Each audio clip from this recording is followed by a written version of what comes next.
quality of education to preschool students or children of our society. Wherein talking forward about the teacher training which has been going forward for a long time, improving and giving innovative assessment, bringing new technologies, methods like virtual classes, online courses provided in every language. Wherein, as we said, as the policy notes and says that the language, the mother tongues and the regional languages are brought forward so that the students and everyone who are learning these courses and subjects can lead forward and learn about their true roots and cultural heritage. Wherein, if we talk about the historical rituals and challenges brought forward, we can say that the British ruler, which have colonized and brought the education system in India, they have only focused upon the workforce for the administration, leaving out and ignoring the creative thinking and critical skill development for the educational system. Wherein, as this new policy applies, we can also emphasize on the fact that the Asian educational system of India, like the Gurukul system, have shown us how both academics and particular skills of life and other ways can be implemented into a daily life or into a student's life without being hassled of what they should do next. Talking forward, the gross enrollment ratio has set to be increased by 50% by 2035.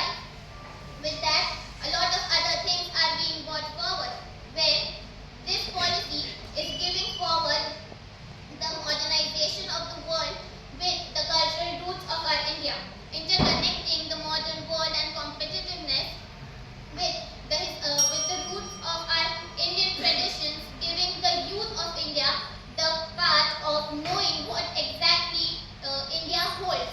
And lastly, I would like to conclude my topic with whoever thinks or those who cannot think out of their mind, they do not bring change into the society, because education is not a problem, education is an opportunity. Thank you.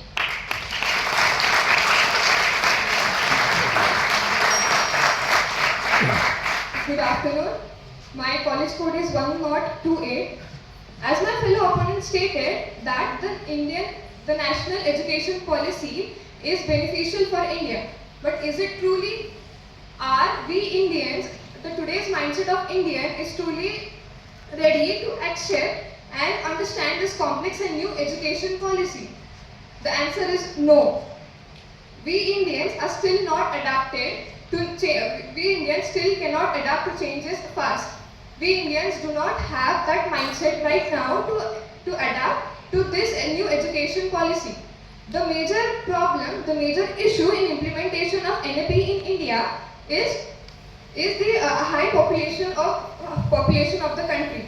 India is the most populated country. Yes, we have surpassed China in this sector. Implementing NAP in such a highly populated country is practically impossible. NAP aims at providing global education and providing flexibility and digitalization in education. But the major problem is the infrastructure and digitalization needed to implement NAP in India is still not available in many sectors of India. There is an inequality in the distribution of facilities. For example, the student in an urban area gets all the facilities compared to the one in the rural areas. Talking about digitalization, NAP states that 40% of the optional subjects credit could be earned by online method. But what about the students who are in rural areas? There is no digitalization in rural areas. They don't have access to laptops and expensive mobile phones. They don't have access to high-speed internet and high-speed internet bandwidth. The second major problem is the lack of intellectual facilities. Intellectual facilities basically means highly trained teachers. If we look in the urban areas, the acquiring of these highly trained teachers is very easy due to high pay and development in urban areas. But if we go and bring these highly trained teachers in rural areas, it is not possible. It is a very difficult job. National education policy provides the student with an option to choose their optional subject, that is the minor subject. The minor subject has to be chosen from arts, humanities and social studies. But what about those children who are interested in manufacturing and entrepreneurship?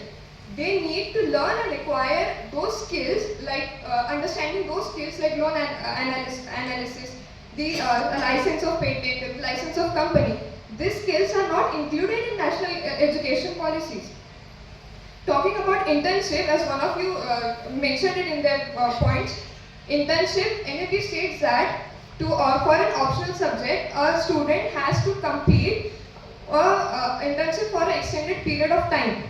But companies are not ready to hire such students. This new education policy will provide you with a set of skills which would be shown in your resume, but the student will not be able to confidently state that he or she is perfect or a master in a skill, because the jack of all trade is a master of none. Talking about the GDP, NAP states that it will increase the funding of education, that is currently 3% now, to 6%. Firstly, this is a very overambitious aim. Second, furthermore, in the current state of India, the funding of education is, India cannot even provide the basic requirements of education nowadays. But I don't understand how will this policy increase the funding to 6%. One more point was raised in the debate was of language. Till the NAP states that till class 5th grade, the students will be taught in home, local or regional languages. And suddenly in 6th grade, the child would be introduced to English, that is from local language to global language, that is English. Now, this will lead to the child's struggle in understanding English vocabulary, sentence formation. This will decrease the child's learning ability and comprehensive ability. This will lower the self-esteem of the child at a very young age. Udemy and Coursera and Upgraded are the platforms which provides me with certificates, same courses at minimum cost by highly trained teachers. Then why will I as a student accept national education policy?